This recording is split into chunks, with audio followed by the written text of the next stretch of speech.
আইসা আব্বা, আমি তাইলে এমনই ছবি পাঠাই দিছি। এই যে ম্যাডাম, আমার একটা ছবি তুলে দেন তো। ছবি? ও মাই গড, তোর মতো একটা চাষার কাছে আইফোন লেটেস্ট ফোন, মানে আমি তো বিশ্বাসই করতে পারতেছিলাম। তোর কাছে এত দামি ফোন কি করে আসলো? এই, তোকে তো দেখে মনে হচ্ছে গ্রামে চাষাবাদ করিস, তোর কাছে তো থাকবে বাটন ফোন, তুই এই দামি ফোন কিভাবে নিছিস? বুঝতে পারছি, এখন বুঝতে পারছি।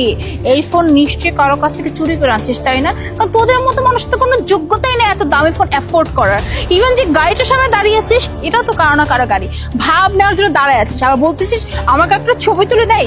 তোর ছবি তুললে এই তোর ছবি কে দেখবে রে? তোর ক্ষমা যে অবস্থা, এই ছবি কেউ দেখবে নাকি? এই ম্যাডাম, অপশন দেন, আমার মোবাইল দেন, দেন।